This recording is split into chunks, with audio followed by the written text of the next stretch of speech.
for entertainment of adults only.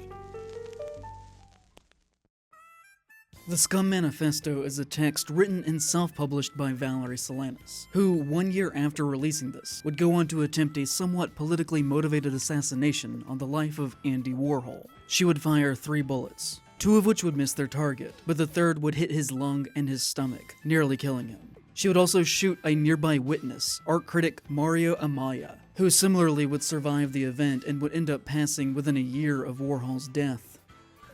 In June, pop artist Andy Warhol is shot and critically wounded by a disgruntled would-be actress named Valerie Solanas, who tells Jim Gash in this necessarily censored tape. Valerie, why did this happen?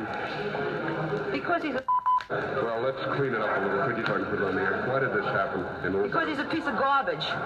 What did he do to you? Well, let's say, my organization, Scum. He wanted more than anything to control Scum. Yeah, we wanted Scum and we got it. He may die. Good. You mean that? Yeah, I do. Why do you hate him so much? Because he's him. He gave you a part in one of his movies. Big deal.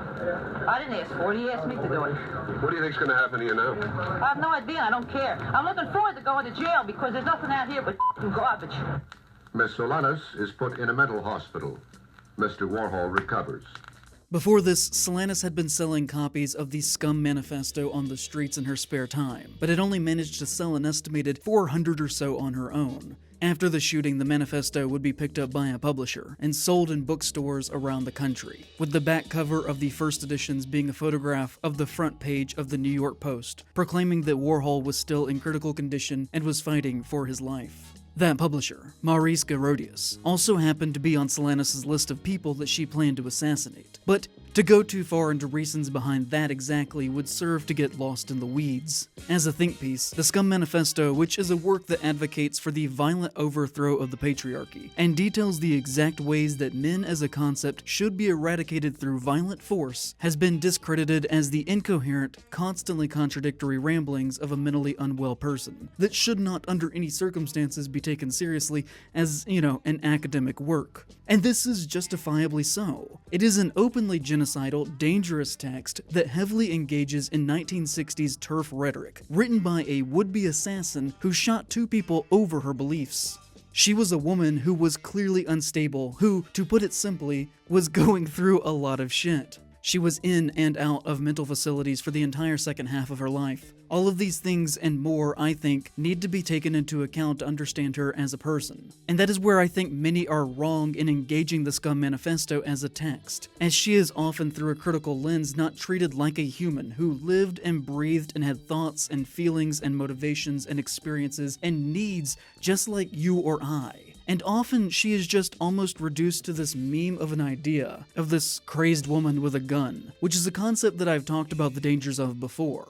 I also think as a figure it is important to understand her, and to try and meet her at her level, because arguably Valerie Solanas is one of the most publicly well-known trans-exclusionary radical feminists to ever live. Because of her assassination attempt on Warhol's life, she had a massive platform for her ideas to spread once the Scum Manifesto was published. She's one of the major historical stones in the path that led to the modern gender-critical movement, and so to combat her ideas, I think she must first be understood. And also, I am of the probably controversial opinion that not everything that she ever said was necessarily 100% wrong, like all humans. Nobody is wrong on every single point that they've ever made, and to paint someone like that is to think in black and white absolutes, which for obvious reasons should be avoided.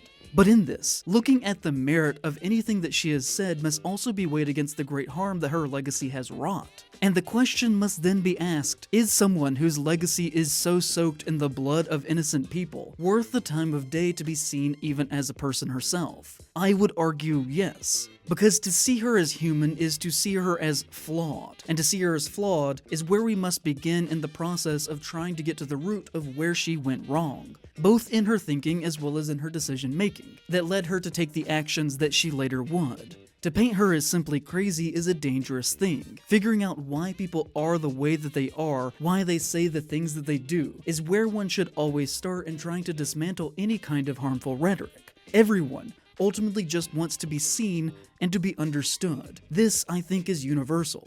It is why anyone says the things that they say. It is the motivator behind every decision in people's lives. Naturally, though, she is a very difficult figure to talk about, because with someone who is so self-contradictory, so hateful, every word you say about them has to be considered and done with nuance. And in this, it just frustrates me that so often the greater context of the world that we live in is not taken into account in conversations about her or figures like her.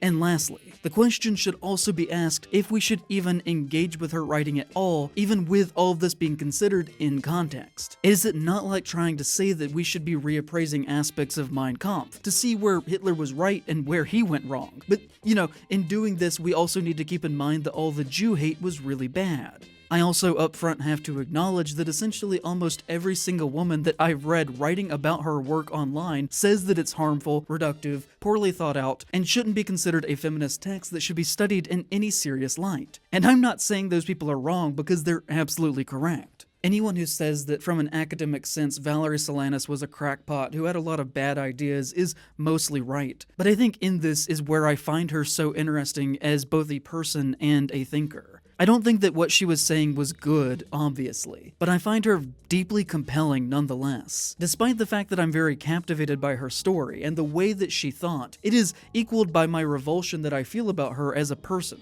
And it's almost like how I obviously do not think that Kanye is a mentally very well stable person, or is morally correct in any fashion, or right on most things, or is someone that I think is reputable, or someone that I think should be taken seriously. But at the same time, trying to track his life story and the mental path of falling down a pipeline to where he wound up producing a work of art like Heil Hitler that is purposefully extremely transgressive in the most high school kind of fashion is weirdly compelling for me to think about. I don't think it's a good thing that he did that, clearly, and I don't even think it's provocative in an interesting way. But at the same time, I do believe that it is one of the most interesting works of art to be produced last year. How does one wind up being evil? Is this a gradual process? Is there coming back from evil? Or is it a case of once a monster, then always a monster? Are we defined by the worst things that we have ever done? Are things really that simple?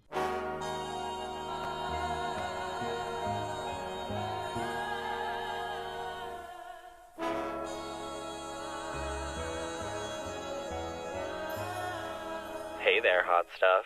As a document, the Scum Manifesto is a genuinely vile piece of work. It's just a matter of fact. And when you look at the whole picture of what she was, and where she wound up after this, just everything that happened around her culturally, I personally see the Scum Manifesto as a tremendous cry for help that resulted from a lifetime of trauma, hardships, and pain. And what resulted from that is not something that I think should be acceptable. But I'm able to see past the hate to a genuine anguish within these pages, and the unfulfilled desire to connect with someone. A desire within there to understand people despite fundamentally being unable to be loved, to be seen as someone with value by the public. It is a book that I cannot stop thinking about, even though it is one that describes me myself as a living, breathing entity, as being subhuman in multiple different ways. From just being a man to also being queer, it is a book that explicitly wishes me to be dead. Come here, cowboy, I need to tell you something.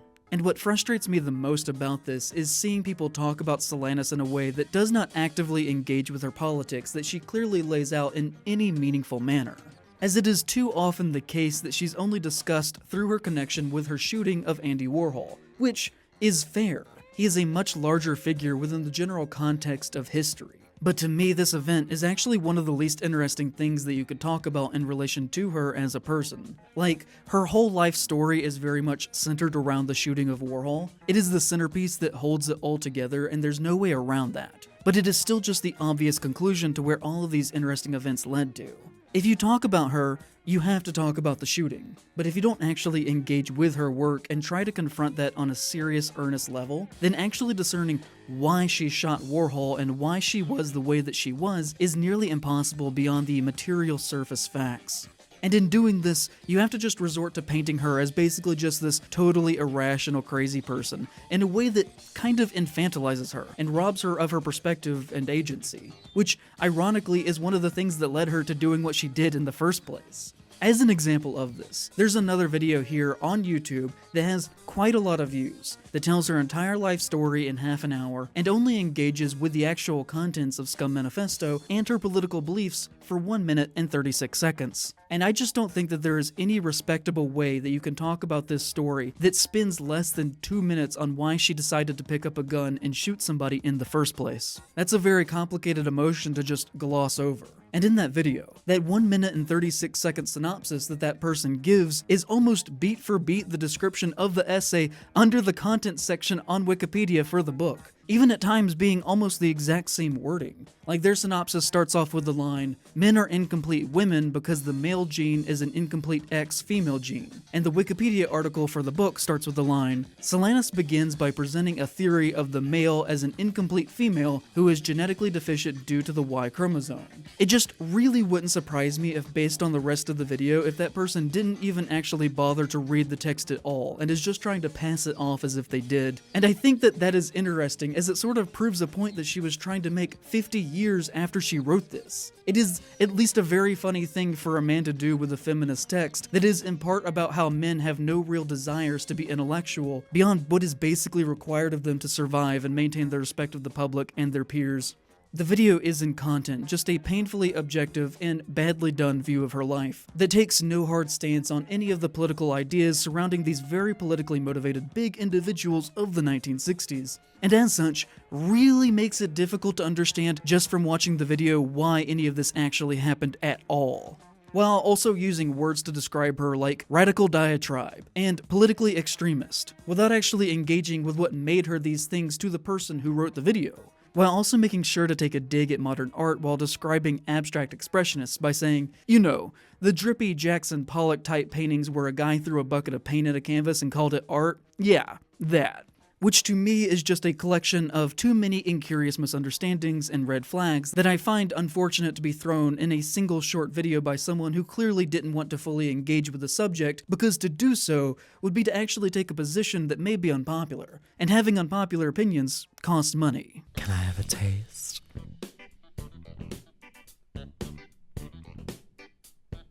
And I think it's a shame to the audiences of those videos for not painting an accurate portrait of this situation. While a lot of what Solanas is saying has such an impractical, simplistic, and violent view on the solutions to the problems of this world that they can often be written off as coming from somebody who fundamentally does not understand people as they exist to their core, she is also occasionally very on the money with what she's saying, or at least close to the money. And in that, both when she is correct and also when she's not, there are many times where she is somewhat funny, even if unintentionally so. If one can even be funny in a genocidal sense. There's no doubt that at the very least, Solanas was the queen of coming up with a great one-liner. At least once every single page, I'll read something that she says and I'll just think of Rodney Dangerfield's face. She's really quite funny, which can be dangerous in a Trumpian kind of way, in that he too, unfortunately, is very naturally funny. And anyone who says that he's not, I think, are trying to fool themselves simply because they hate him. Part of the way that he has maintained power has absolutely been through his ability to make people laugh in inappropriate ways. And if we're making comparisons to famous people, then I think an even more apt example would be Fran Lebowitz, who I similarly do not like, who also has expressed transphobic and occasionally homophobic views, but also can be extremely funny in what she's saying, often in inappropriate ways, and has coasted off that for literally decades now. In these funny, unconnected, ranting observations within the text, Solanas speaks to some root of truth about society and how people in fact function, at least some of the time. I think that she's genuinely onto something at the beginning of a great deal of her points. The problem then being that she takes these points and follows up these pieces of genuine good social observational evidence by saying that these are the reasons that men need to be exterminated. And we will get to why this is misguided, and how any forms of gender absolutism is kind of a farce. A few of my favorites in the 40-page essay are, a man is so desperate to attach himself to any female in dim hopes of completing himself, in the mythical belief that by touching gold, he'll turn to gold, the male craves the continuous companionship of women. The company of the lowest female is preferable to his own, or that of any other men, who only serve to remind him of his own repulsiveness. Females, unless very young or very sick, must be coerced or bribed into male company. Leisure time horrifies the male, who will have nothing to do but contemplate his grotesque self. Incapable of enjoying the moment, the male needs something to look forward to, and money provides him with an eternal, never-ending goal. Just think of what you could do with $80 trillion. Invest it, and in 3 years' time you'll have $300 trillion. Every man deep down knows he's a worthless piece of shit, overwhelmed by a sense of animalism and deeply ashamed of it. Having a crudely constructed nervous system that is easily upset by the least display of emotion or feeling, the male tries to enforce a social code that ensures perfect blandness. The male's normal compensation for not being female, namely getting his big gun off, is grossly inadequate, and he can only get it off only a very limited number of times. So he gets it off in a really massive scale, and proves to the world that he's a man. Since he has no compassion or ability to empathize or identify, proving his manhood is worth an endless amount of mutilation and suffering, and an endless number of lives, including his own. His own life being worthless, he would rather go out in a blaze of glory than plod grimly on for 50 more years. For the kid to want daddy's approval, it must respect daddy. But being garbage, daddy can only make sure that he is respected by remaining aloof. The effect of fathers has been to corrode the world with maleness. The male has a negative Midas touch. Everything he touches turns to shit. Men expect women to adore what men shrink from in horror, themselves. Although the male, being ashamed of what he is and almost of everything he does, insists on privacy and secrecy in all aspects of his life, he has no actual real regard for others' privacy. Our society is not a community, but merely a collection of isolated family units, deeply insecure, fearing his woman will leave him if she is exposed to other men or to anything remotely resembling life. The male seeks to isolate her from other men and what little civilization there is. Differences in other men as well as himself threaten him. It means they're fags, who he must at all costs avoid, so he tries to make sure that all other men conform. The male's inability to relate to anybody or anything makes his life pointless and meaningless. Happiness being impossible for him on this earth, he invented heaven. Having an obsessive desire to be admired by women but no intrinsic worth, the male constructs a highly artificial society enabling him to appropriate value through money. The male has a vested interest in ignorance. It gives the very few knowledgeable men a decided edge over the unknowledgeable ones. The male's chief delight in life, insofar as the tense male can ever be said to delight in anything, is exposing others. It doesn't really matter what they're exposed of, so long as they're exposed. It distracts attention from himself. Exposing others as enemy agents is one of his favorite pastimes. No genuine social revolution can be accomplished by the male, as the males on top want the status quo, and all the males on the bottom want to be the males on the top. Great art is great because male authorities have told us so, and we can't claim otherwise, as only those with exquisite sensitivities far superior to ours can perceive and appreciate the slop that they appreciate. The male, in short, is treacherous, and the only appropriate attitude in a male society is cynicism and distrust. Good boys. And I think in all of this, you have probably picked up on a crucial misstep that Solanas does within her writing, to the point that it has resulted in many scholars questioning if the Scum Manifesto could have in part been intended to be a work of somewhat parody, in that she repeatedly is doing to men what men have largely been doing to women in everyday life for centuries. The problem in this fundamentally is that parody and satire should more or less immediately be recognized as such, in most cases. And if some are still debating decades later on if this was intended to be a giant joke or not, should signal that it more or less probably was just the person's true opinions on the matter. She says at one point, "Most men utterly cowardly project their inherent weakness onto women," which is funny contrasted against what she's doing as an essayist, where she's making a lot of blanket statements about gender and men that are so stereotypical and painted with such broad strokes, and only in the colors of black and white, that they really can't be engaged with as serious thought. It is somewhat equivalent as saying that women are overly emotional or bad drivers or anything like that, which is clearly not true and instead originates in socially spread thought that is in fact not rooted in any actual functioning reality other than the fact that it is inappropriately believed by many. They are generalizations, akin to superstitions almost, which should be avoided because they make any points that one is actually trying to make easily broken apart through viewing the author's own internalized hypocrisy within their writing. But also what I find so compelling about the work in its modern discussion on if it is a work of parody is that there is a small chance that this was intended to be the effect of the work. To allegorically cause the reader to recognize the hypocrisies of everything around them involving patriarchal society by writing a text about men that co-opts the language that men apply to women, and instead using that as a weapon, against men. There's a cleverness in that, even if the use is not consistently grounded within reality. And in that context, why should it be when often the things that are being said about women similarly are not grounded in any substantial form? A literary method of picking up the enemy's gun and shooting him with it. And in that light, I think Scum Manifesto has a merit to it on its own artistic existence, and that it can be interpreted in many different ways, and each one has radically different outcomes on how we view it as a text, as well as its author. This legitimately might have been a huge joke on her part, and the fact that we are still talking about it, and the possibility of that is a portion of the continued punchline. And if it wasn't intended to be parody in some form, then it kind of intellectually is lowered substantially as a text within my mind for how painfully non-self-aware that it is, such as when she says, "Men are eaten up with hate, not rational hate that is directed at those who abuse or insult you, but irrational and indiscriminate hate, a hatred at bottom of his own worthless self." But if we look at it on the surface value alone, as we've said, she takes what are fairly good cultural observations and then pushes them to a puritanical extreme, even going so far as to condemn all sex and sexual pleasures as a meaningless act of men that needs to be abandoned in order for women to progress. The female can far more easily than she may think condition away her sex drive, leaving her completely cool and cerebral, and free to pursue truly worthy relationships and activities. Now in this, though, is where my main argument comes into play, in that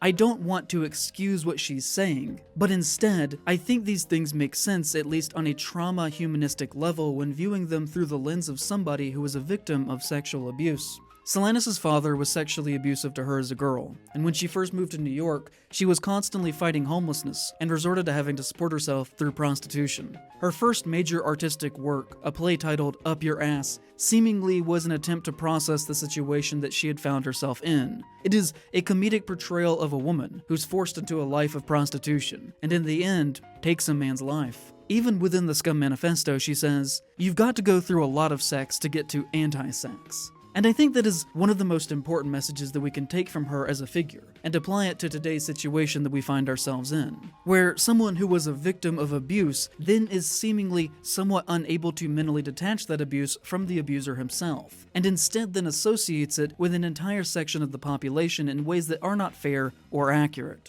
Like Solanas has done here with men, and with the greater gender-critical movement of today, I think the same rationale can be applied to someone like J.K. Rowling, and her genocidal views on trans people. She famously said back when she was less vocally violent about trans issues, "I've been in the public eye now for over 20 years, and I've never talked publicly about being a domestic abuse and sexual assault survivor. This isn't because I'm ashamed those things happened to me, but because they're traumatic to revisit and remember. I also feel protective of my daughter from my first marriage. I didn't want to claim sole ownership of a story that belongs to her too." However, a short while ago, I asked her how she'd feel if I were publicly honest about that part of my life, and she encouraged me to go ahead. I'm mentioning these things now, not in an attempt to garner sympathy, but out of solidarity with the huge numbers of women who have histories like mine, who've been slurred as bigots for having concerns around single-sex spaces. And I think that Rowling is a figure that is very appropriate to use to contextualize an understanding of Solanas.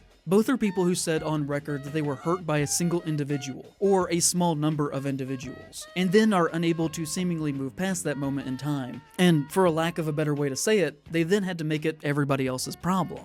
Both also seem to start out fairly normal and understanding with their reaction to their traumas, but over a period of time their views become dramatically more intense, mocking, violent, and genocidal.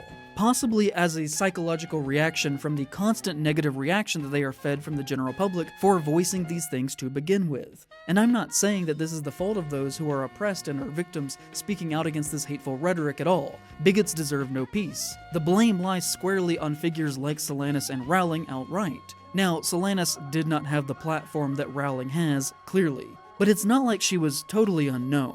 She was hanging out at the Warhol factory, appeared in one of his films, wrote for the Village Voice, and is clearly someone who would have been at least somewhat well known within the circles of the upper echelons of the culture within the New York of the 1960s. And as such, she similarly would have probably experienced a similar backlash to her ideas as Rowling has received for the past decade or so online. Which is a thing that seems to cause this bizarre doubling down effect, where the person's views become only more extreme because they're unwilling to admit the flaws within their own logic, that are formed out of a place of great hurt from a time in their lives when they were smaller and more vulnerable. Oh, wow. Solanis has within the text a total disdain for women who operate within the system of corporate capitalist America that is dominated by the presence of men, whom she often refers to as male females, insinuating that they are just women in a physical sense, but have on a deeper level soaked up the sociopathic nature of men. Love is not dependent on sex, but instead friendship. And therefore, love cannot exist between two males, between a male and a female, or between two females, if one or both of them is a mindless, insecure, pandering male. There is a lot that we could unpack in just that one sentence alone. We should also quickly note that the use of the words male and female instead of men and women is still to this day deeply entrenched with anti-trans rhetoric, as instead of saying men and women, they will say male as a blanket to anyone that was born with a penis, despite how that person presents or identifies themselves.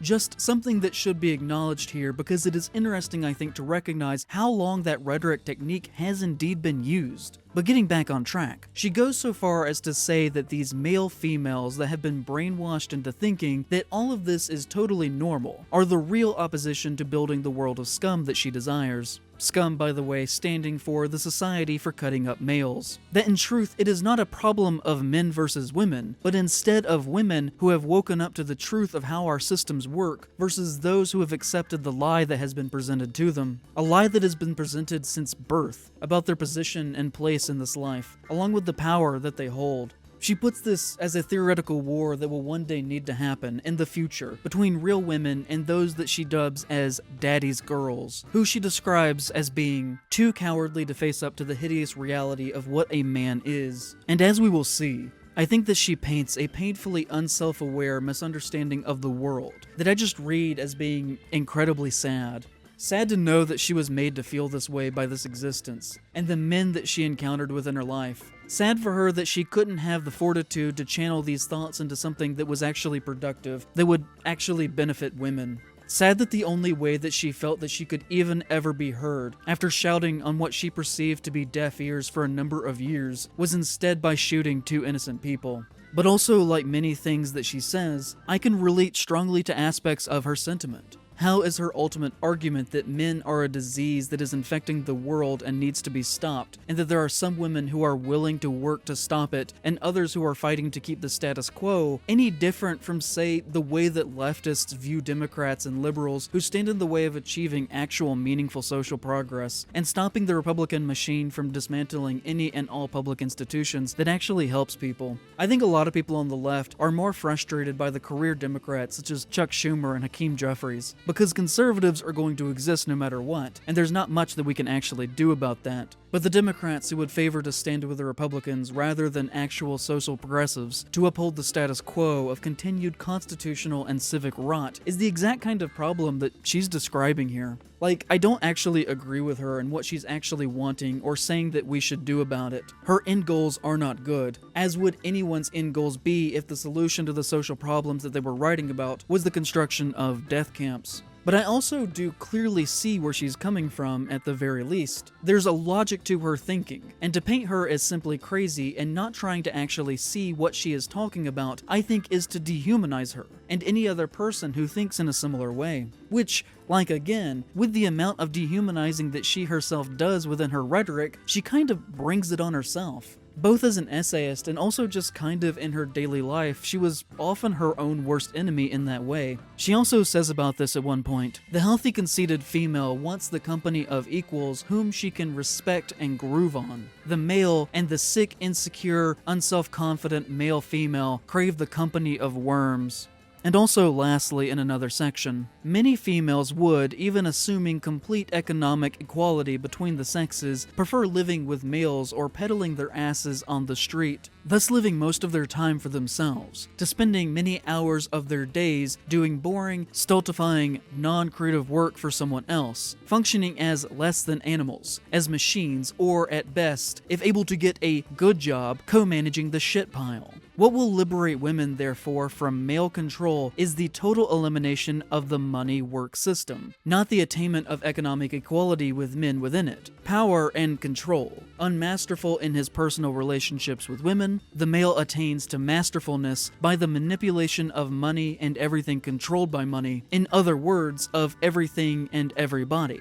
And I think in this, she demonstrates two things. One, a total misunderstanding of human nature, in that most people hate their jobs and are just trying to get by and survive, and that most are not in the position that she was to be a famous person who was tangentially associated with one of the most important artistic movements in human history, while also working as an independent journalist for a leftist publication that allowed her to work very little and still support herself on that. A mindset that wealthy people often develop as they become mentally detached from the concept of what it means to actually struggle and to be normal. Like Whoopi Goldberg proclaiming that young people can't buy houses because they don't want to work more than 4 hours a day. But also, that doesn't necessarily make Solanas wrong in her ability to pinpoint that the economic systems that were designed by men was then exploited by men to oppress women.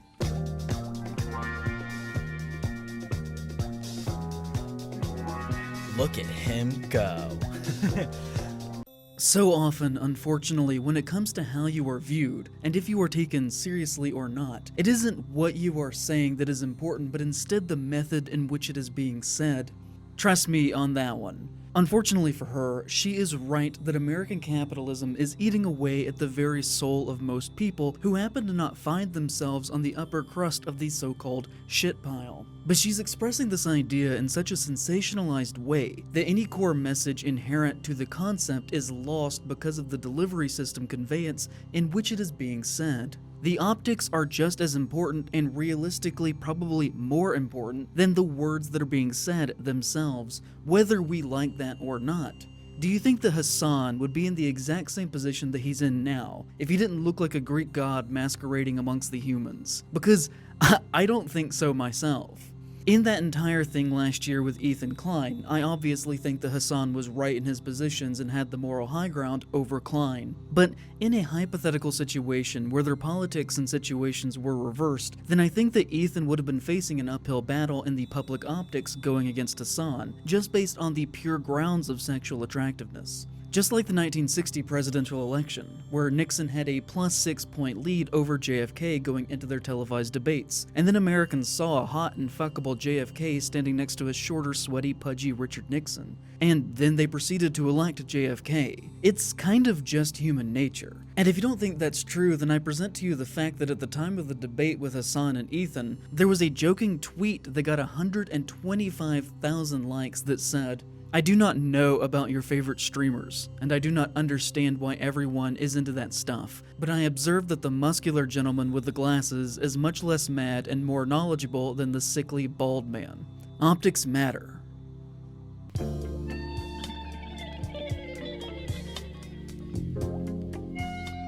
Dirty old men live longer. There's a line in the text that I believe shows the real point that she was trying to make in relation to everything involving masculinity and capitalism, but also shows that she's viewing the problem in the mostly correct way, but probably is assigning the wrong villain as the cause of the problem. When she says, "The female function is to explore, discover, invent, solve problems, crack jokes, make music, all with love. In other words, create a magic world."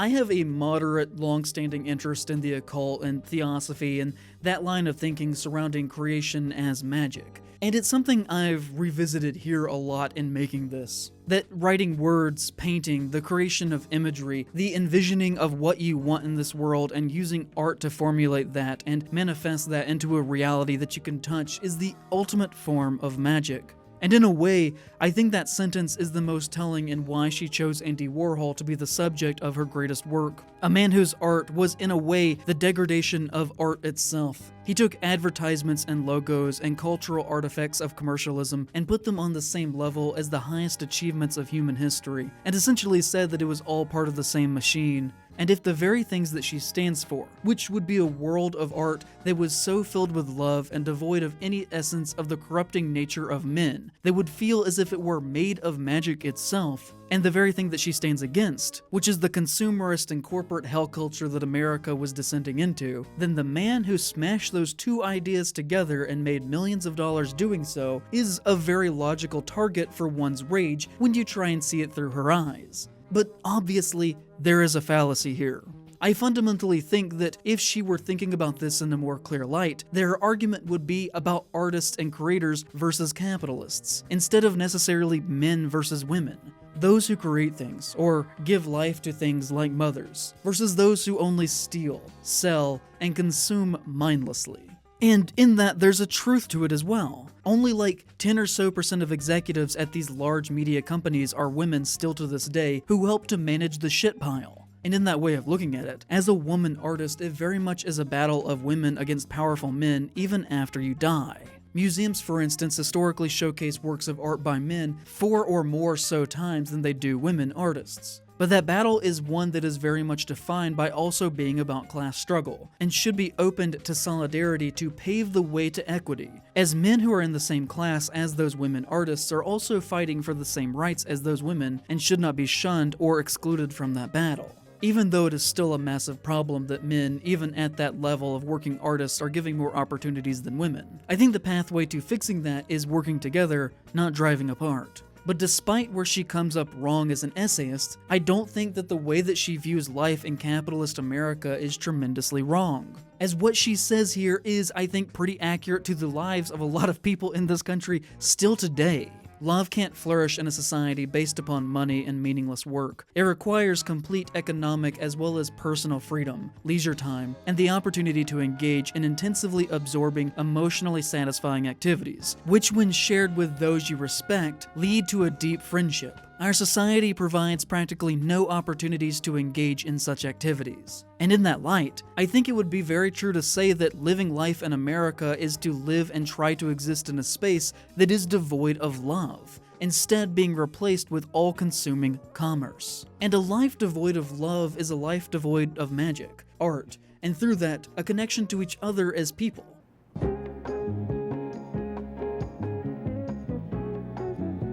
And now, a message from our sponsors.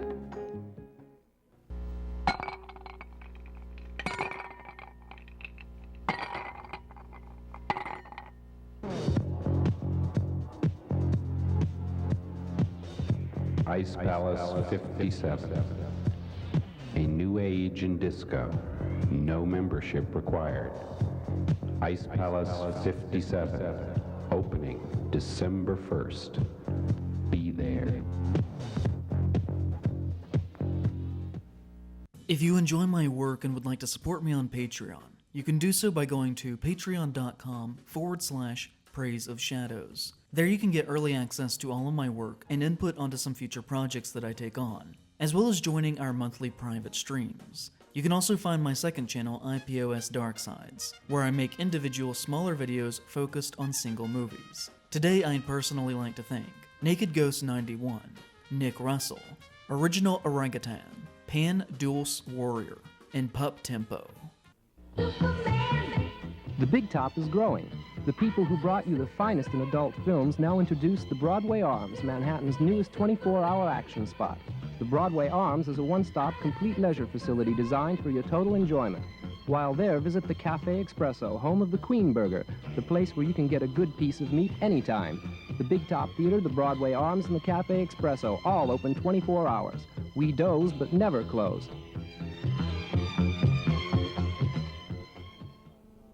As the text falls apart logically in its back half, Valerie really starts to put forward some of her most extreme ideas that discredit any observations that she has going for her in the front half of the book. The structure of the text being a list of observations about how the modern world was created by men to oppress women, and through this have removed from the world any notions of true unadulterated love, and the back half being what we should now do about it after receiving this information. She even goes so far as to have a dedicated chapter on how even the very concept of death is a solvable problem if only men did not exist, as men are the predominant reason that we continue to have to die because they can make a profit at it. Which in a way does have a certain correctness to it in that certain diseases could have very much been cured by this point if it were not for governmental red tape and purposeful manipulation by the pharmaceutical industries. But hopefully you can see that this does kind of showcase some of the problematic paranoid thinking that she was certainly subject to in her life, with one of her primary arguments here being that men do not value the biological sciences because they're terrified to discover that their chromosomes are not complete, and that they are in fact women who never finish developing in the womb, and are in truth only half people, who should be put down as genetically inferior rejects. And that if they didn't have this base fear, then they would invest more into science, and would have cured death by this point. And their decision to not do so is a willing one, fueled by ego and fear. Like, the whole text is blatantly genocidal in this way, but she really starts to reach with it here in the last 20 pages or so, with some tremendous leaps in logic, where she really goes fully mask off. If, the mask was ever on in the first place.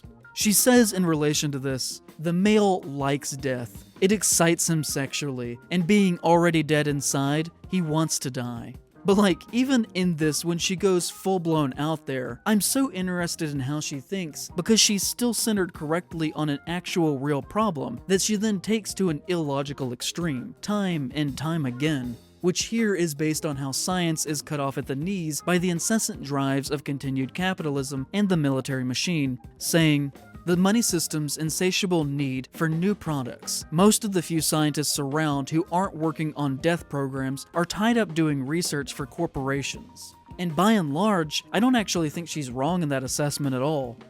Really at all. It just becomes wrong when she continues to say that this is why the concept of death still exists, and that it is something that can actually realistically be stopped. And she was saying this in the 1960s, by the way, when that idea was even more of a fantasy than it is today. And this is where she transitions into going into some really dark places, as she continues this chapter with the line, incapable of a positive state of happiness, which is the only thing that can justify one's existence. The male is, at best, relaxed, comfortable, neutral, and this condition is extremely short-lived, as boredom, a negative state, soon sets in. He is, therefore, doomed to an existence of suffering, relieved only by occasional fleeting stretches of restfulness, which is a state he can only achieve at the expense of some female. The male is, by his very nature, a leech, an emotional parasite, and therefore not ethically entitled to live, as no one has the right to life at someone else's expense, just as humans have no prior right to existence over dogs by virtue of being more highly evolved and having a more superior consciousness.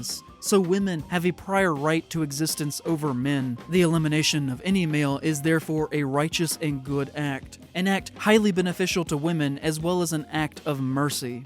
And from here she goes fully into the heavy Nazi shit. Any good points that she made throughout her argument are totally rendered useless by the fact that she then associates them with some of the most atrocious acts that have ever been committed in human history. It's kind of astonishing just how quickly and heavily she starts falling into the normal trappings of that kind of thought, such as engaging in hardcore eugenics and describing people that she saw as males as both animals and as if they were a disease that needs to be eradicated.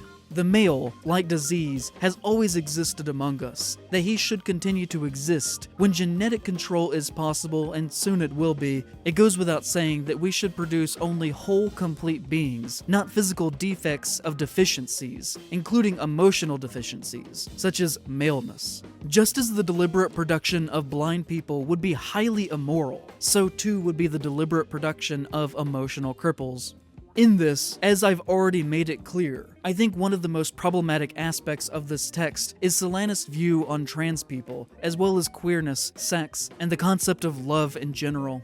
She really dives into that towards the end of the essay. Valerie Solanas really did not like queer people, outside of it seems to be just strict lesbians, whom she has little to say about outside of this line. Love can only exist between two secure, free-willing, independent, groovy females, since friendship is based upon respect, not contempt. Solanas herself was a lesbian, but I think she probably associated the concept of sex with men to such an extreme extent that she seemingly engaged with that side of herself very little, and I think it would probably be best to assume that she was fairly asexual by the time that she was writing the Scum Manifesto. People have gotten mad at me in the past for trying to extrapolate people's internal sexualized feelings based on things that they have said and did, most notably in my essay on H.P. Lovecraft. But I think exploring her experiences with sex and her sex life are very important details and trying to unpack the traumas clearly on display in these sections of the essay, and is a legitimate approach to trying to figure her out as a person and a thinker.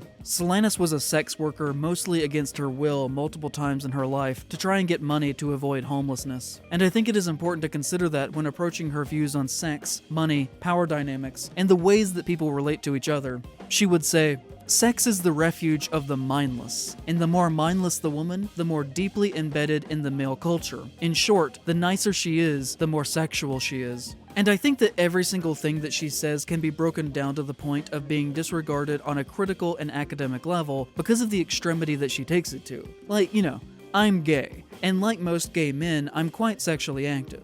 And I don't think that that is an aspect of myself that I allow to usually impact my moral compass in how I interact with other people around me or the world itself. I think clearly equating being sexually active with being a deviant or morally insufficient or lower income or unintellectual is a weapon that has been used against so many marginalized people for so long that it really shows the extent to which she was really not in a great place when putting these words to paper, that unfortunately has continued to define her legacy decades after her death.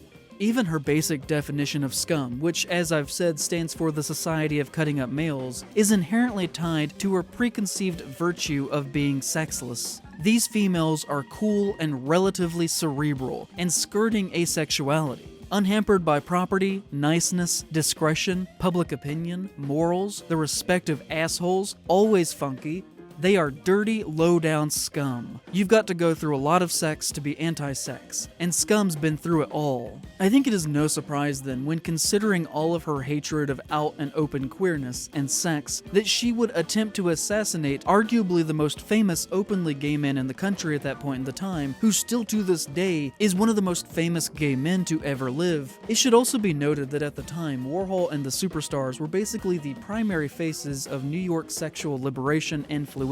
Like, I think there are multiple facets that went into the eventual shooting, and they weren't all because Warhol was a famous man who pushed Solanas out of the Superstar group and refused to publish her manifesto. And I think really examining her attitudes towards men, money, power, art, sex, and sexuality are all huge factors in drawing conclusions to exactly why Warhol was the person that she decided to shoot first. Like, I think this line alone solidifies her motivations and explains why she did what she did in just a few words, than that whole other video was able to do while talking about the shooting for a full half hour. To be sure that he's a man, the male must see to it that the female be clearly a woman, the opposite of a man. That is, the female must act like a faggot.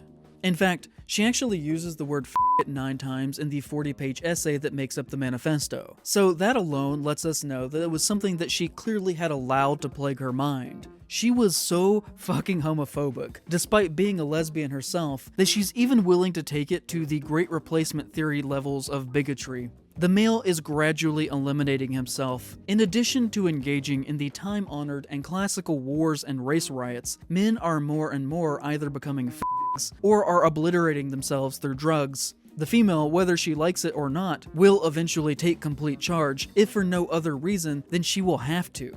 The male, for practical purpose, will not exist.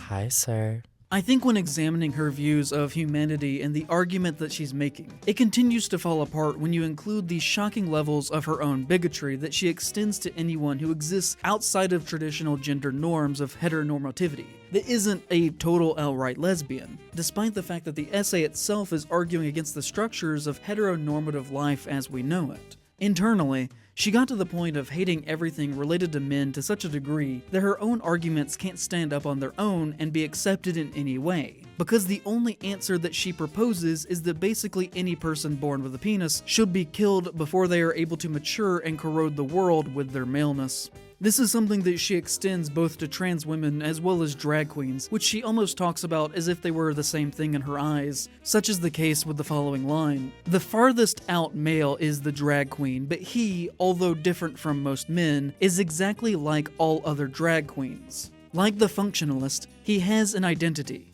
He is female. He tries to define all of his troubles away, but still has no individuality. Not completely convinced that he's a woman, highly insecure about being sufficiently female, he conforms compulsively to the man-made stereotypes, ending up as nothing but a bundle of stilted mannerisms."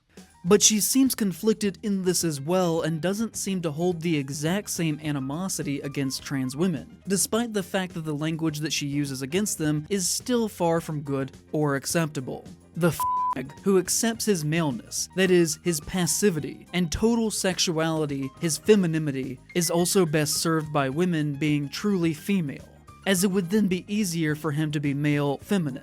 If men were wise, they would seek to become really female, and would do intensive biological research that would lead to them, by means of operations on the brain and nervous system, being able to be transformed in psyche as well as body into women. So like, in a book full of intense hate speech, I think what she says there is actually almost to be taken as a sort of mixed bag, right?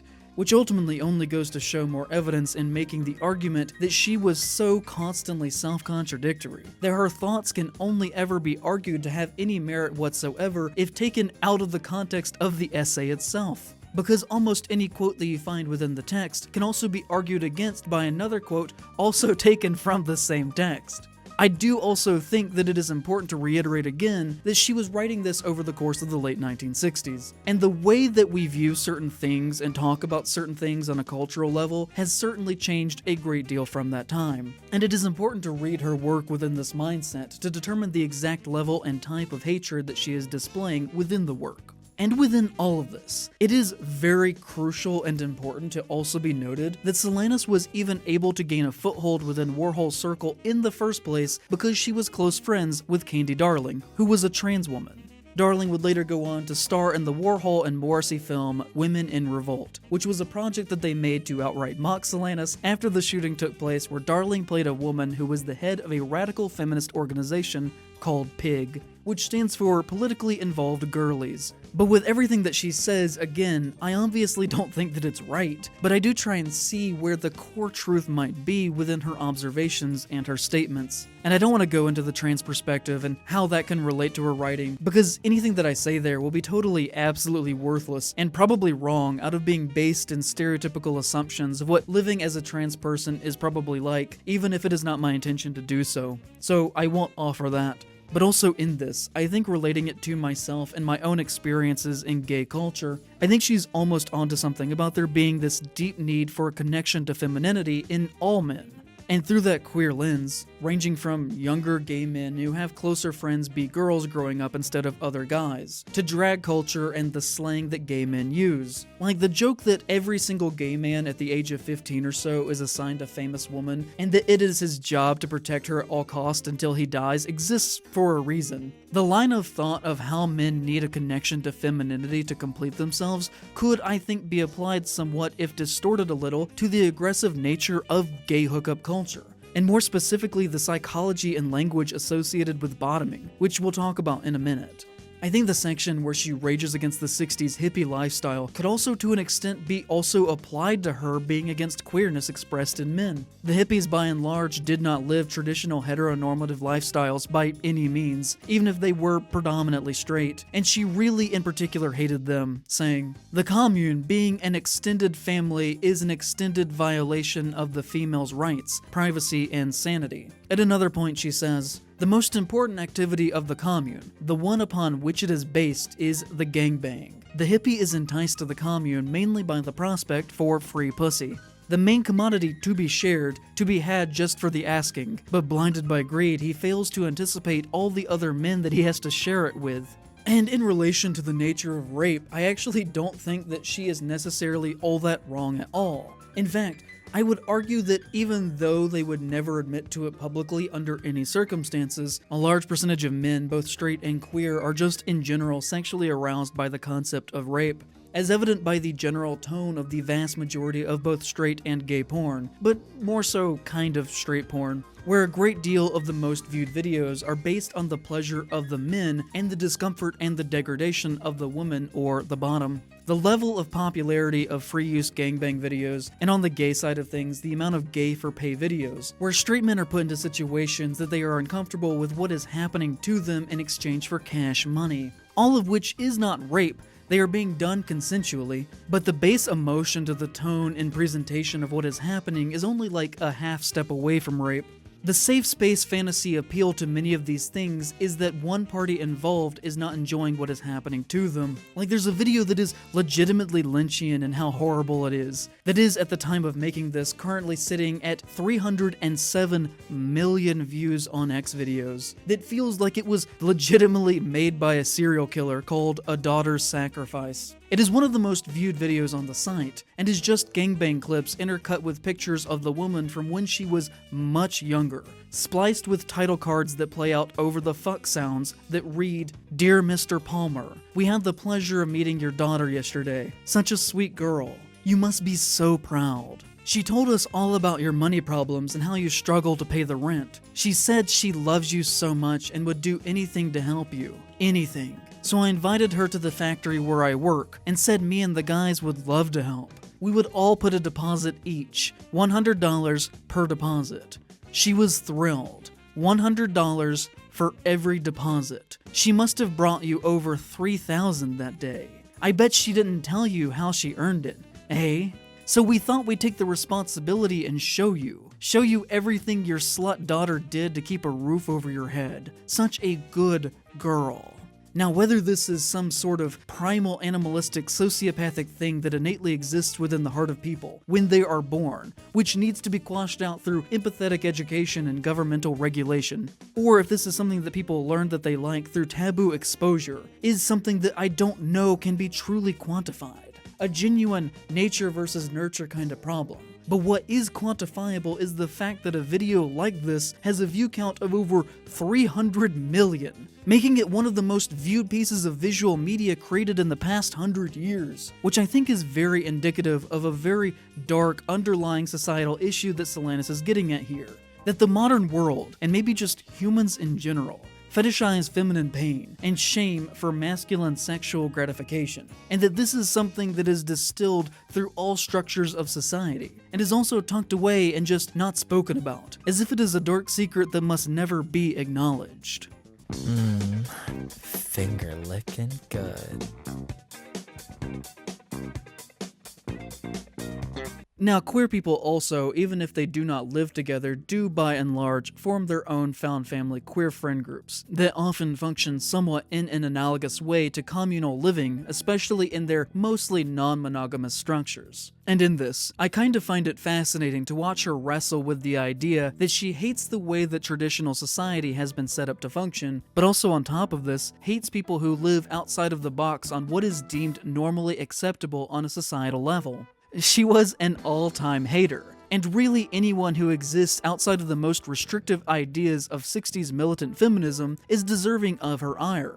And I think that these rigid blinders is where she fumbles as an essayist, in trying to write about people on an anthropological level, and is most where she demonstrates a total lack of understanding on the basic behaviors and desires of the common person. When it comes to that stuff, she's totally unrealistic to how people actually function on any basic level. Her writing fails in its constant ideological standing, based in an idealized version of the way that people should be, rather than the way that they actually are.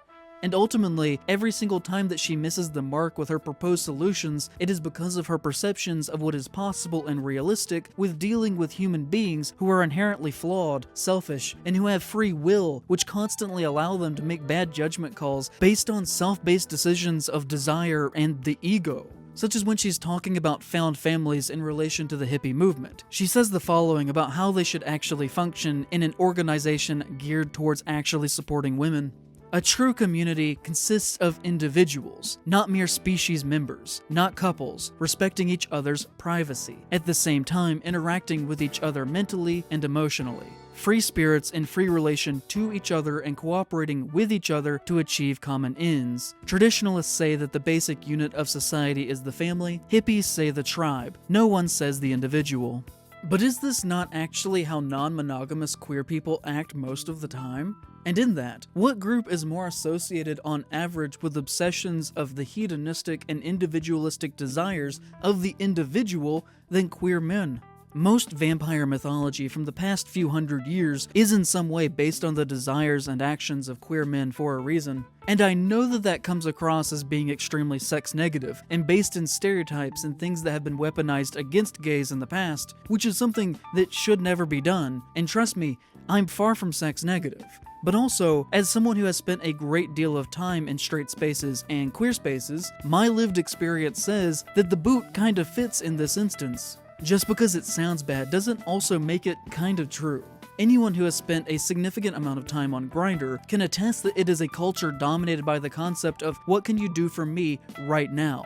How can you serve me? What can I take from you or use of you for my own satisfaction? Instead of how can we serve each other? Which is fine. It's kind of the backbone of gay culture, and possibly the backbone of human civilization in general. I'm not trying to criticize entirely, but more so to make an observation again through that lived experience. It is a culture that is heavily transactional. Even someone wanting to serve a man, such as say a total free-use bottom, is inherently doing so out of a desire to be used themselves. And in that, even though their actions are being done for the pleasures of another, the core desires of why they are doing that is still centered on an indulgent mentality of the self. It is always, I want to be fucked. I want to be used by a man, which is still inherently related to a personal want and needs that need to be fulfilled. They aren't doing it out of kindness. It isn't an act of altruism. And I keep thinking about this line a lot. No one says the individual. And yet, her entire essay is dedicated to the fact that men in her eyes only exist to serve the individual, themselves, and their own personal needs, their wants, their desires, over the needs of women, and through that they are rendered by her to be grotesque and destructive monsters. And furthermore, her anger almost seems to derive from the concept that women do not act in the way that men do to fulfill their needs and desires. She talks a great deal in the book about passivity, and the different parties who act in passive and active ways, in different social constructions, but often this logic is applied in somewhat bizarre ways that are not actually true to how men or women operate in most situations. No one says the individual to me contradicts about everything that she says in the rest of the text, about women being the superior beings that are heightened by their ability to respect others and operate out of empathy. She says at least 24 times that men are entirely sociopathic creatures that are not capable of empathy beyond the most basic understanding of the concept. But this individual first stance in response to the communal living movement of the 1960s, which she was a part of in a way by being a member of Andy Warhol's circle, is, I think, in total opposition to what her message claims to be about. Thanks, Daddy.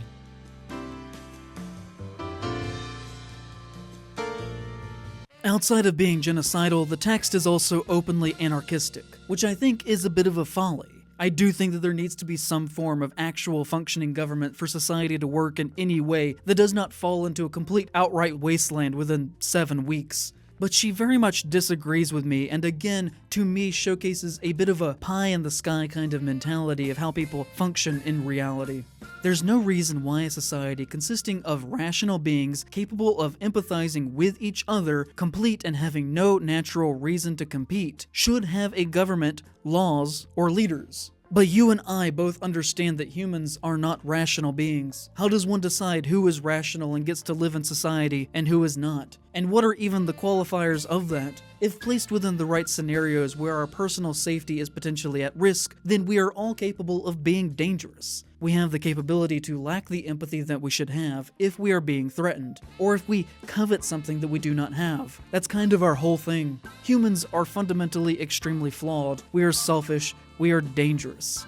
Even the most mild-mannered and empathetic of us can still easily be pushed over the edge in the right circumstances. The most moral can still make bad judgment calls and act in selfish ways. No one is a saint, even Valerie Solanas, who preaches a lofty message and also shot 2 people who never really harmed or threatened her in any significant way. Everyone who walks this earth has done something bad to another person. They have acted irrationally and hurt each other, and most have committed acts of extreme cruelty, or perhaps even evil at least at one point in their lives, either to gain what they wanted or needed, or perhaps for the simple entertainment of doing so. With no government, even if you did kill every single man on the planet, widespread pillaging and sexual assault would still happen across the entire globe.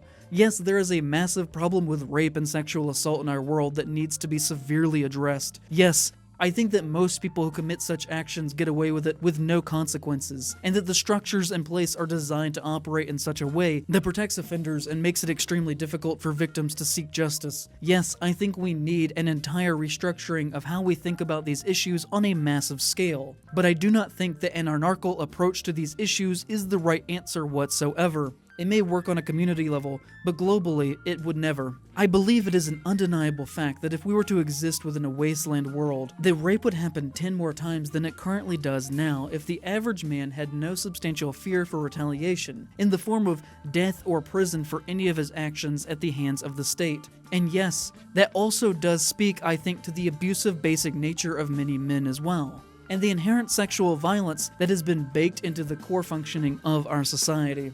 This all falls into her vision of a future without men, one where women can live freely, where new female children are created in a lab until the science can be pushed far enough to cure death, at which point new children would no longer need to be created. She suggests that all women join the society to cut up men, and in doing so, withdraw from the labor force to decimate the American economy within a matter of weeks, or in her words, an act that would paralyze the entire nation. In this time, she suggests that women en masse begin to start looting any and all stores, not just for their basic needs, but also to fulfill their individualistic desires, saying that nothing of substantial harm will come to them because the army will have no real means to attempt to control a protest that involved half the United States population, and that the male military would not begin to kill off women who participated in Scum, because women are needed not just for them sexually, but also to continue to run the economy. They would instead try to lure them back to the suburban lives, and if women simply did not listen, then men would have no power beyond that, saying, if all women simply left men, refused to have anything to do with any of them ever, all men, the government and the national economy would collapse completely. Even without leaving men, women who are aware of the extent of their superiority to and power over men could acquire complete control over everything within a few weeks, could affect the total submission of males to females.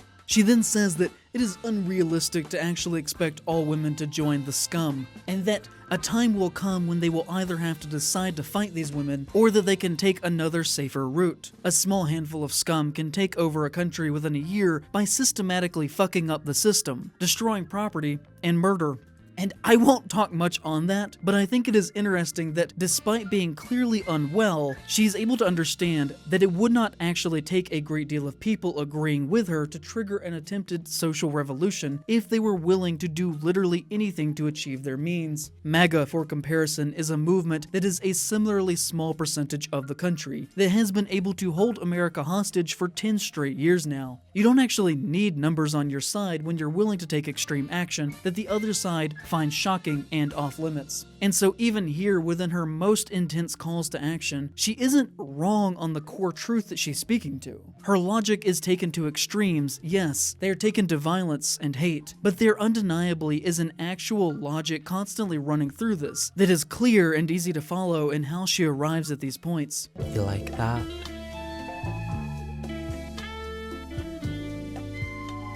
She suggests in this that Scum women should take jobs within the workforce to purposefully break machinery and destroy factories from the inside out. And then I think she says one of the most important lines of the work, at least in relation to what actions she would later take. Scum will destroy all useless and harmful objects, cars, store windows, and great works of art. What face is more synonymous with what we would consider to be great works of art in the 1960s and 70s than that of Andy Warhol, whose work also in this time would have been seen as more useless and harmful to the very concept of art itself than Andy Warhol's. So many moments in this text make it feel to me like the eventual shooting was less one of willful premeditation, and instead one of the inevitable fate of two massive forces colliding. If you look into the depictions of her life story, Solanis is always portrayed as a person who seemingly shot Warhol basically out of nowhere, lashing out at an innocent man due to her intense mental unwellness, out of a desire to be famous, and to have her play that she had been working on for nearly a decade called Up Your Ass to be produced. But I think what she says in print outright here, that she holds a great contempt for the art world, for men who are seen as special, for men with power, for gay men, for money, and that she sees both art spaces and the world at large as significantly male-dominated to the point that these institutions were so far gone that they needed to be destroyed and rebuilt from the ground up, then we very much need to look at what she did as an outright politically motivated killing that makes perfect sense from her perspective. And she actually, interestingly enough, in this section of eradicating the world of maleness, does go into a list of people who theoretically can be spared when it comes time for the purges, whom she describes as the men's auxiliary of scum, which includes men who kill men, biological scientists who are working on constructive programs, as opposed to biological warfare, journalists, writers, editors, publishers, and producers, who dismantle and promote ideas that will lead to the achievement of Scum's goals, faggots, who by their shimmering, flaming example encourage other men to de-man themselves, and therefore make themselves relatively inoffensive, men who constantly give things away, money, things, services, men who tell it like it is. So far, no one ever has. Who put women straight, who reveal the truth about themselves, who give the mindless male-females correct sentences to parrot, who tell them a woman's primary goal in life should be to squash the male sex. And I say all of this to say that, again, this section too relates back to Warhol, because she follows this up by saying that these qualities are not alone enough to be allowed to be spared by joining the men's auxiliary of scum, because these members will also have to abstain from what she describes as the great evils. One example that she gives directly is that a flamboyantly gay man could not join the men's auxiliary if he were to consider himself to be a great artist, or had ever worked to produce art in any form, as in her eyes, what is considered to be great art is a tool that the patriarchy uses to prop up and congratulate itself. Again, the why of exactly why she shot Andy Warhol in particular is very self-evident if you read the book. Even when she got arrested, one of the first things that she said to the police was, "I'm a writer. Read my manifesto. It will tell you what I am." And so to then see folks talk about the case like she's just some crazy lady, and to not spend much time on what the text itself says, is just kind of wild to me. She was basically screaming at the top of her lungs her exact and explicit motivations. And men who talk about her today are often just like, I guess we'll never really know why she did it. Meanwhile, in her own words, she's saying, a male artist is a contradiction in terms. A degenerate can only produce degenerate art. A true artist is every self-confident, healthy female.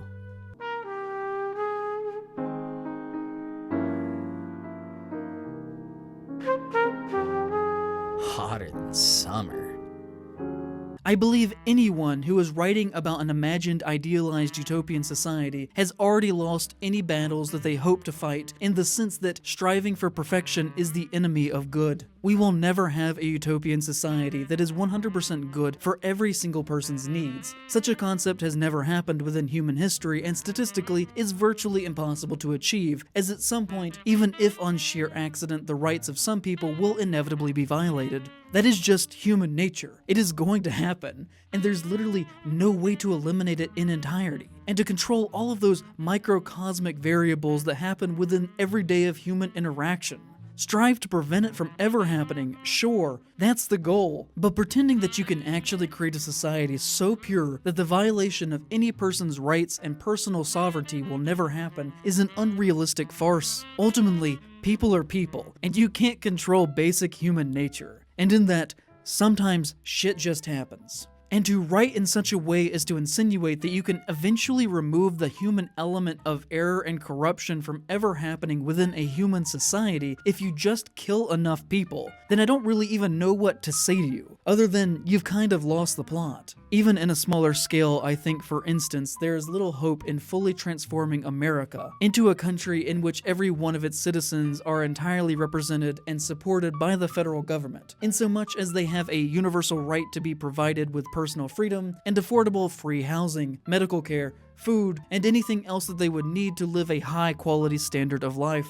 I'm far from a doomerist, and if anything, I think that one of the biggest criticisms that you could actually hold against me and my character is how much of an optimist that I am in always assuming that things will work out in the end. A character trait that almost got me killed when Helene hit Asheville in 2024. I think that nihilism is a bullshit ideology for people who are already determined to be defeated before they even begin to set out to do whatever they wish to achieve. But even within this, I do believe that America is too far gone to be fully reformed. The spiritual rot has set in far too much with the people.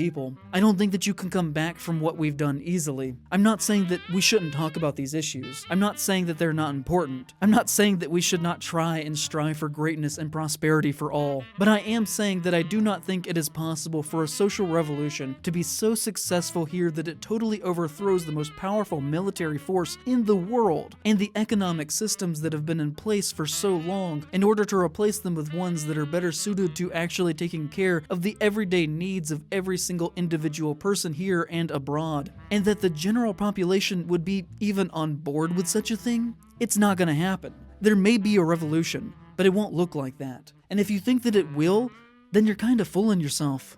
Similarly, I think Solanas spending the last third of her text going on and on about a perfect world for women living without men would look like totally undercuts any tactile good that she could have actually done for women in her time, which in truth was little to none. In fact, she probably did harm to the overall image of women's rights if she did anything at all. Solanas was a failure in her goals in every sense of the way that one could possibly measure them. She was not a successful author. She did not enact a desired social change. If anything, she gave a target for those to ridicule in the form of someone who was viewed as a crazy person who eventually died homeless and addicted to drugs living on the streets. The only true good that she potentially did was possibly made it a modicum easier for women to publish similar works of feminism in the 1970s, which is something that probably would have happened anyways without her. Valerie Solanas was, in many ways, like so many people, a tremendous victim who suffered under having to live within the American system. And despite her flaws, despite how she lashed out inappropriately, despite her hate and despite the harm that she did, I still think that we should see her as a human being who did harm because she too experienced great harm against her. And I think if there is anything that we can take from her story, it's that. Now, in relation to all of this, this is predominantly a horror film channel, and I guess at some point in this we should tie it all back around to being related to horror cinema and art in some way. I've never really been a fan of old school rape revenge movies. They often just don't do it for me as an audience member, and I think while they can be fun just as schlocky action grime horror is concerned, if one distances themselves mentally from the subject, they are ultimately kind of exploitative, unproductive, and in bad taste in an uninteresting way, and also are almost all explicitly made by men. I think it's a little funny almost that men make a great deal of genre films exploring violence against women, and do so even more than women do, it seems. Or, at the very least, they get more recognition from doing so, which in a way validates Solanas' arguments as well that she was making about men who make art. Tarantino's entire repertoire: Rosemary's Baby, Perfect Blue, Last Night in Soho, X, Pearl and Maxine, Hellraiser, Stranger Things, Companion, Poor Things, Ex Machina, Hard Candy, Black Swan, Midsummer, Under the Skin, Carrie, Barbarian, Psycho, Drag Me to Hell, Faster Pussycat, Kill Kill, Last House on the Left, I Spit on Your Grave, are all written and directed by men. I find this to be a very interesting phenomenon that is as old as the medium of film itself. One could even argue that I'm a little guilty of it, not just with the video that you're currently watching, but even with the film that I wrote and am shooting right now. I think it is somewhat a foundational load-bearing beam of paradox and hypocrisy that holds the entire horror industry up. And to not recognize that as a fact, I think, is to not understand horror itself. I listed the most obvious examples here, but almost any horror movie you could pick at total random and could probably apply the same argument to. But with that said, today I would like to talk about one of the few rape revenge films that I think are actually really good, the 1981 Abel Ferrara film Miss 45, which has in recent years been receiving a bit of a cultural reappraisal. And yes, before we even get to it, Abel Ferrara is also a man, and as a work of art, I feel it very much embodies the cinematic representation of Scum Manifesto projected upon the screen in form and in function.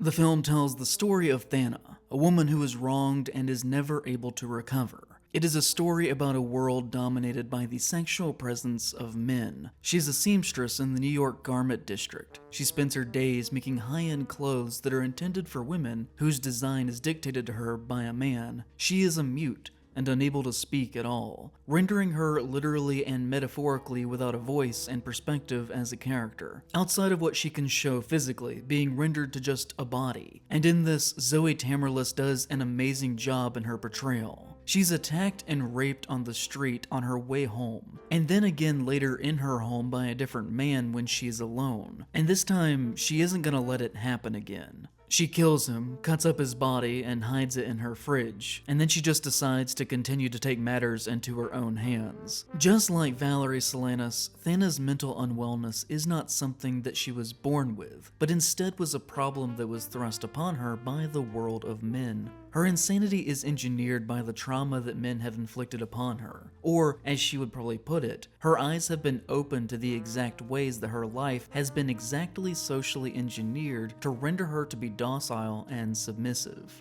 Not just sexually, but in all aspects that relate to men. When her boss tells her to do something, she does it. When a man speaks to her on the street, she not only feels compelled to stop and listen to him, but also does as he wishes. She is in the beginning of the film an exact portrait of the kind of daddy's girl that Solanas is talking about in the beginning of her essay. And the film is then us watching her slowly descend into a mentality not all that unlike one of Scum. Thana then becomes a serial killer, and the majority of the runtime is us watching her kill indiscriminately, and trying to not get caught. Many of these killings are also done in an avenging sort of sense, such as an instance where she kills a pimp who is beating up a prostitute, and a group of men who attack her in Central Park without knowing that she's carrying a loaded gun. I think some of the most interesting work in the film comes in the last section, where Thana is invited by her boss to attend his annual Halloween work costume party. She goes dressed as a nun, making this somewhat a minor entry in the nunsploitation subgenre of horror that had its boom throughout the 1970s, but still sees occasional entries made to this day. Here, she kills her boss when he tries to touch her in private, and then deciding that there's going to be no way out of the situation,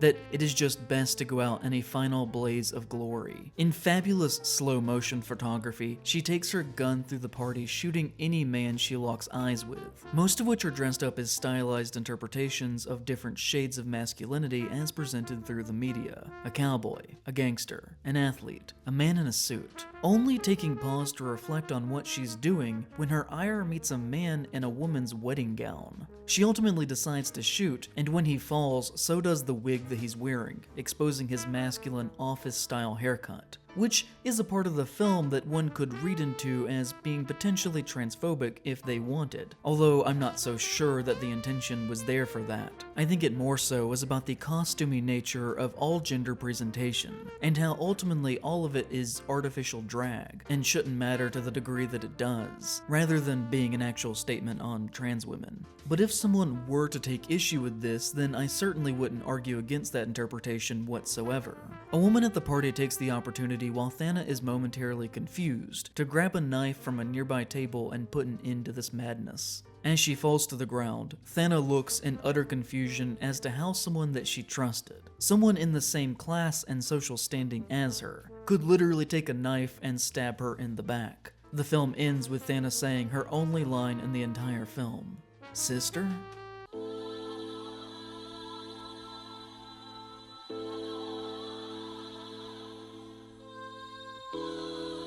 It's no longer a man's world. 9 years later, the summer of 1977, Valerie Solanas calls the Village Voice, the newspaper that she herself once wrote for, and demands that she be given the space for an interview within their pages. The Voice accepts. They ask her what she's been up to in the years since the shooting, as once the Scum Manifesto is published and she goes to prison, she essentially stops existing for a decade. "I've been on strike," she says, by doing nothing.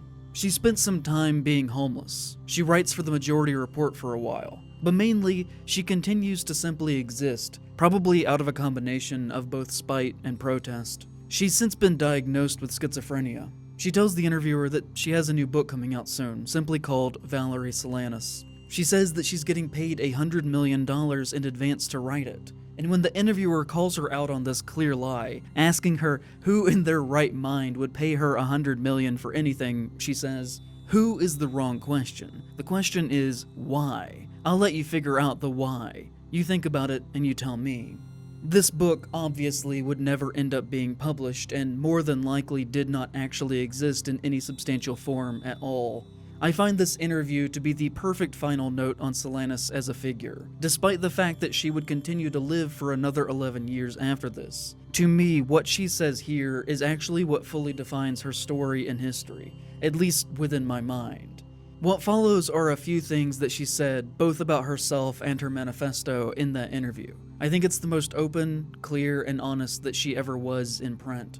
It's hypothetical. No, hypothetical is the wrong word. It's just a literary device. There's no organization called Scum. There never was, and there never will be. It's not even me. There's no organization. It's either nothing or it's just me, depending on how you define it. I mean, I thought of it as a state of mind. In other words, women who think a certain way are in Scum. Men who think a certain way are in the men's auxiliary of Scum. 99% of what they said about me in the paper was bullshit. About the only thing that was true was that I shot Warhol. I concede I shot Warhol, but that's not the issue. I'm not talking about the shooting. They said a lot more than that I shot Andy Warhol. They said a lot more things that were untrue. Now, the fact that I shot him does not give them the right to tell any amount of lies about me. And I think this final sentiment is the legacy of Valerie Solanas. It is the legacy of anyone who does things for complex internalized reasons that are evident to the person who did them, but are esoteric, radical, and not understandable or reasonable to the public in general. How does one defend a mindset that led them to shooting a man in public who hardly even knows that they even exist? They become a figure that is less a living and breathing person and more a thing, an idea, an image to project upon and speculate about. The person who did the act is removed from their own voice and agency because they've been deemed to be insane by the public because of their actions and decisions. And once someone is commonly labeled as crazy, then how do you argue your way out of that? You can't. It's just who you are now. What do you do when your name becomes an adjective instead of a proper noun? When you find yourself at this crossroads, do you continue to take the path that has led you to this moment, or do you go left instead? Does one decide to grow, to continue on and do new stuff, or do they double down and die? With the only other thing of note to their name being that sad time 11 years later, where they demanded an interview so that they could stubbornly ramble about how they were right all along, when it doesn't even matter anymore, if it ever even did to begin with. Long after most people have forgotten most of the details, or how and why it all even happened in the first place. A week later, after this interview is published, Valerie calls the paper and complains about the version that they printed, saying that things that she said were taken out of context and presented in a way that made her seem unwell, and that morally the reporter, Howard Smith, had not done his journalistic duty to her in reporting what she had said to him. The paper reports on this call and includes the following transcript of their conversation. "I go by an absolute moral standard. You believe you go by an absolute moral standard? That's right. That doesn't mean it necessarily is. Valerie, you often have been unfair. I'm sure you're not a saint." "Yes, I am. I do not rip people off. Compared to you, I absolutely am. Most certainly. Oh yes, you can put that in print." "Valerie, do you want to get into a discussion now about shooting people?" "I consider that a moral act, and I consider it immoral that I missed. I should have done target practice." Man, what a tough chick.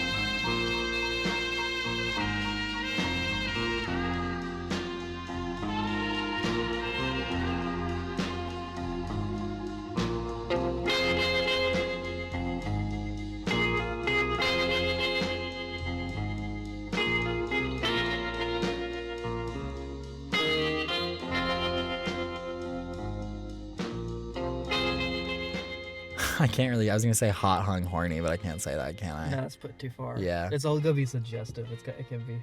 What about just massive? Whoa. Massive. That one might be too suggestive. I think it is too suggestive. I like the way I said it, though. Yeah, I do too.